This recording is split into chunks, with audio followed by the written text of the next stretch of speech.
Hey, what's going on, everyone? This is Mitch. Good Sunday evening to you all. Hope you guys are feeling well out there this evening and having a great ending to your day and weekend. It's pretty cold out there for mid-March standards. I mean, goodness. If you're west of the Appalachian Mountains, it is very, very cold, especially if you're in the Mid-South, Ohio Valley. I mean, it's really almost just ridiculous how cold it is. I didn't honestly, if I'm being completely honest with you guys, I didn't realize that this air mass was going to be so cold today until I looked at things last night and saw the potential high temperatures from all the models pretty much agreeing, but it verified today, and we'll talk about that here in a second. But hope you guys are staying warm. I know it was warm enough for me to get outside, bag some of those fall leaves that fell, several months ago. I'm way behind on that, but it was warm enough. It's obviously beautiful enough. You can see the sunshine blasting on my face here from my side door. But regardless, hope you guys had a great and productive weekend. As always, we're gonna give you some good information in this video. Talk about what's to come this week. I'm expecting a pretty big warm up and a pretty active into your work week. I'm talking Thursday into Friday. Could have some severe weather before Thursday and some severe weather after Friday. But of course, the Storm Prediction Center is really honing in on day 5 and day 6 for severe weather. And we'll give you an update on that. It's pretty much going to be the same kind of information as this morning's video, but we'll touch on a couple new things here.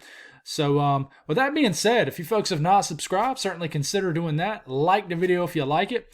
And if you guys got anything that I can pray about or pray over, as always, please put it in the comments below. Things are somewhat slow, at least for the next couple days. So certainly, can get a little bit more detailed with the responses and questions and things like that. So definitely shoot if you got them. Also, really quick, I want to do this about maybe 1 or 2 times a week. I told you guys I'm an ambassador for the WeatherFlow-Tempest weather station. And I quickly just always want to give a shout out to that station. I'm an ambassador. I've not yet to sell one station under my promo code yet, which is Mitch West Weather. I understand that not everybody has $280 just to fork out for a weather station, especially if you're not that into the weather. But if you are watching and you're a weather geek like me or just have a nice interest in weather, I just want to let you guys know that this station is awesome. I got it right out here outside my door, right here in my backyard. I've had it for about 5 or 6 weeks, been able to really compare it with my other weather station that I have, which is actually ambient weather. And it's really cool seeing some of the perks with this weather station compared to another brand. It really is, but it's a great station and it actually learns your area, generates a forecast, and it's tech savvy, so you can get on your phone. There's an app for it, and it actually, after a while, it'll learn your exact location and create a weather forecast. It is really neat. It's pretty darn accurate too. It really is. And for example, if you put it somewhere that's not the best spot to put it, for example, not everybody lives out in the country, right? And so they don't have like a wide open area to get the best wind readings, things like that. If you have to put it in a spot that's kind of getting blocked by a structure or something, it actually can pick up on that, and it learns that, and it kind of counters it, if you will, and just kind of generates things off that kind of information, if that makes any sense. But it's a great station. Looking for my first sale under my name. Very excited about that. So if you're interested, the link is in the summary below the video, and certainly want to mention this at least 1 or 2 times a week. So thank y'all for listening through that. And with that being said, let's get rolling. Speaking of temperatures, guys, goodness, I mean, look how cold it is in Tennessee. Got a buddy who lives in the southern end of the Cumberland Plateau. He only hit 29 degrees for a high temperature today. I'm talking about this area right into here, just over the Alabama state line. Huntsville stayed in like the 30s all day for high temperatures. Okay, so this is a pretty impressive air mass, especially if you live west of the Alps. But this air mass is shifting east and northeast. It'll be a colder day in the Carolinas and Virginia probably tomorrow, especially the Carolinas. But man, cold all the way to the Gulf coastline. Even a chilly day in Florida compared to what you've seen, but especially the Panhandle of Florida. But cold, very cold temperatures for, March 19th? Pretty wild out there. So, I will tell you, freeze warnings continue for all of the Southeast just about. The reason you don't have freeze warnings in the Ohio Valley, places like that, the Tennessee Valley, is just because it's still kind of early in the spring. So, you typically don't get this until really the growing season really starts to get going. And for you folks way up in the Ohio Valley, in the Midwest, certainly that has not really got kick-started yet. Typically it doesn't this time of the year, even with really above average temperatures. But freeze warning, so expect it. Do what you got to do to protect your stuff, your plants, your garden, your flowers, whatever it may be. I know for me, I normally plant my flowers the first or second weekend of April. Even though, I get the fever to do it earlier than that, I typically don't. But tomorrow morning, low temperatures, teens for almost all of Tennessee, points north, 20s for Arkansas, but you're starting to kind of modify temperature-wise, but you're still going to deal with another sub-freezing morning for your Monday morning, and everybody in the South sub-freezing temperatures all the way down to Mobile, Alabama, through Atlanta, Columbia, South Carolina, up to Charlotte to Raleigh, then certainly points north. We'll see if somebody can squeeze in some single digits in these higher elevations, and certainly if you're 3,000-4,000 feet up in the air, you probably will. But even a chilly morning, starting it off for your Monday morning down here in Florida, 40s in Orlando. And then you get into your Tuesday morning, still cold, still nippy, just not quite as cold. But it's really Wednesday morning where you really start to notice, okay, it's nippy out there, but not near as bad. And then when we really get into Thursday, we're going to have some huge temperature swings from your low temperatures to your high temperatures. I'm talking about 30, 35 degree temperature swings where you might start off in the 40s and get all the way into the 80s for highs. And speaking of high temperatures, tomorrow, these are high temperatures predicted for tomorrow across, in southeast, up here to the mid-Atlantic, Ohio Valley, areas of the south central U.S. High temperatures, even chilly all the way down to Miami. Low 70s only for high temperatures. Your average highs are certainly starting to warm in this area of the country, but low average temperatures. 50s, more like a January type day across the southeast. You start to get into Tuesday. You warm up another 10 degrees for high temperatures for a lot of places, anywhere from 5 to maybe as much as 12 degrees warm up, unless you're in these areas where you'll have a little rain falling. This will cool the temperatures. Some evaporative cooling will happen in this area. Still kind of chilly up in the southern Appalachian Mountains. Then we get into Wednesday. So you go from the 50s for highs Monday to Wednesday to the 70s for highs for a lot of people. And we're really starting to warm up on the western coastlines of Florida down here. Then we get into Thursday. Widespread 80s. And this is when I really think those blooms are going to go crazy. I got a ginkgo tree, which you typically don't see these around unless you plant them, which I planted mine. I absolutely love mine. They're very slow growers at first, but mine's starting to certainly get higher. And then I have an October Glory maple that I planted. Both of them, I planted them when they were little babies, and I baby them like they're my children. But I have to yell, and I don't yell at them, guys, but I have to tell the neighbors' kids, I'm like, okay, y'all can play in my front yard, but please do not rip the branches off my 2 trees, okay? But 80s for Thursday, you'll really start to feel it. You're like, okay, is this the end of winter? It could be. And then we get into Friday, and then this is when the gradient starts to push south and some more cooler air begins to enter the Midwest and Ohio Valley. But the Southeast, the Georgia, the Carolinas, Florida, Alabama, I mean, you're still nice, well into the 80s with some humid air. And then it cools back down for the weekend with a cold front that tries to get in, but it's not a strong cold front, okay?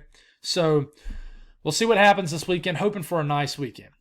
All right, Storm Prediction Center, nothing's changed from this morning. You got a 15% risk of severe weather for areas of Texas and Oklahoma and then a small section of western Arkansas. So we got to watch this. All hazards are on the table, but trying to figure out what's going to be the biggest hazard. Was it going to be hail, damaging winds, tornadoes, all of them? Not sure. But as of right now, I'm not getting vibes that this is going to be a huge outbreak, okay? I'm just not feeling the hype with this in a bad way, you know what I'm saying. But we'll see what this does, okay? This could trend either way. Day 6, as always, we normally have usually a 1 to 2, sometimes a 3-day event, especially with a stronger low pressure that ejects across the middle of the country. A 15% risk of severe weather for your Friday, which is considered day 6 as of right now. This includes areas of Texas all the way up to Tennessee, Nashville, Birmingham, Memphis, Jackson, Mississippi, almost to Shreveport, okay? A lot of shear in place when this gets into the picture. But we don't know the storm mode. And, we just got to keep watching this. Are we going to have any little severe weather, maybe into the mid-Atlantic, the upper southeast, into Saturday? There's a possibility. We got to watch. We got to watch how this system goes as it moves downstream. So basically all we can really look at right now is the pieces of energy, the impulses of low pressure that fly around this kind of stalled boundary. So we get into tomorrow, not a whole lot going on. Low pressure, the one that we talked about 4 or 5 days ago that we thought maybe could be a big system for the southeast. Well, that's not going to be the case anymore. So here comes our low pressure right here. First one, Tuesday, moves across the middle of the country, very weak, but will provide some snow for areas of Minnesota sometime Tuesday into Wednesday, the Dakotas, areas of northern Wisconsin, the UP of Michigan. Then this ejects in the northern sections of the country. So it brings rain for most of Michigan, the Great Lakes region, and then some snow into Canada. That moves through immediately. Another system comes through, but it's a weaker system also based off the GFS. Brings another round of snow, but the boundary has sagged a little bit southeast, which means the storm track has shifted a little bit southeast, which means this low pressure is taking a more southerly route. So you got a little bit more snow a little bit further south, maybe a round of snow sometime Wednesday night into Thursday morning, to Thursday afternoon for Minneapolis. It's possible. And then another low pressure forms somewhere into here.